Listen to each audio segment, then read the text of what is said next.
India had a caste system. Yeah. Today it's blown out of proportion. No questions about that.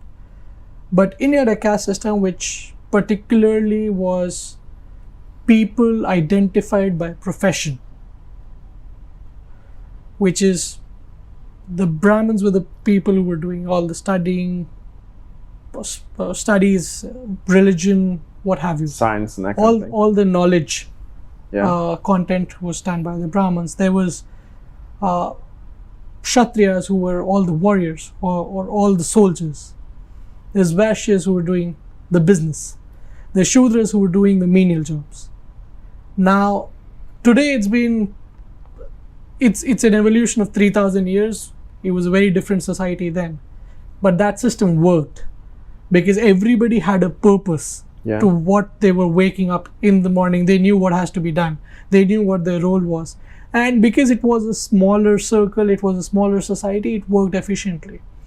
Now the society enlarged, but when the British came in, and then when somebody is good at something and you try and force them to do 50 other things which they're not good at, they just lose their purpose in life. And I mean what else happens then is if you're competing with someone who has a natural innate ability with something and you're coming fourth or fifth every time, I mean that does psyche damage, it's like you're not good enough, you're not this, you're not that, rather than if you were in a specific trade doing your best. And I completely agree to the thought that everybody should get an equal opportunity. Agreed. 100%. Give everybody an equal opportunity. Maybe a Shudra or a Vaishya or a Kshatriya has more propensity to educate themselves than a Brahmin kid. I don't really care. Yeah. If that's the case, then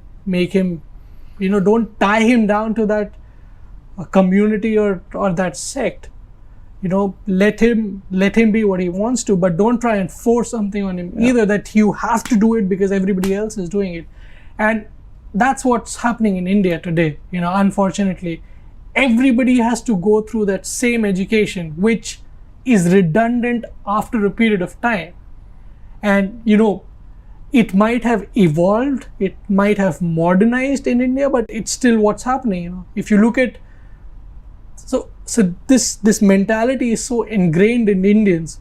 You look at it, there was a phase in the past 10 years where every kid that was being born, every boy child has to be an engineer, every girl child has to be a doctor. It may not be necessary that they're good at those skills, but because this mindset has been there in the society that everybody should do XYZ, that's the historical mindset that India has had. And that's why they keep coming back to it. And what the British system did was just gave them too many choices to get into everything. Everybody wants to be everyone, and they end up being no one. Yeah, that's a really good statement for the state of the world today in general. Actually, I think. And I say that because there's a rationale behind what I'm saying. Life evolves, societies evolve, but the fundamentals of existence remain the same. I was thinking about it, and I think I read it somewhere also very recently. So if you look at the core basics of the Indian subcontinent or the Hindu culture, in Hindu culture we don't shake hands.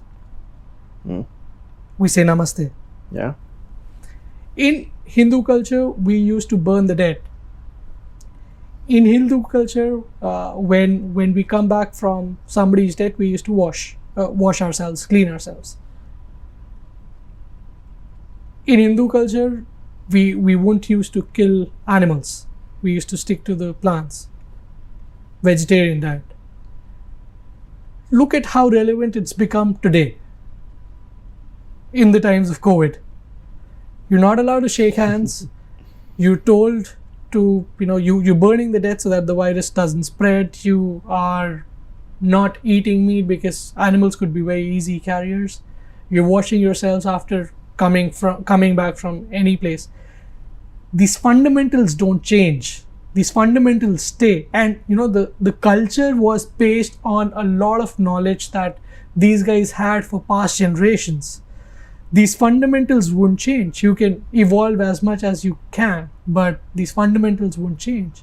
And people laugh at that, but now they're realizing that if there is a culture, there was a rationale behind a culture. It wasn't just because I want to do this, I'm going to make everyone do this. Yeah. There was a science behind what these guys were trying to propagate. Yeah. So what you're basically saying is like the fact of not shaking hands was maybe 2,000 years ago there was some serious disease that guys were fighting, and they realized not to do it. I mean, it's like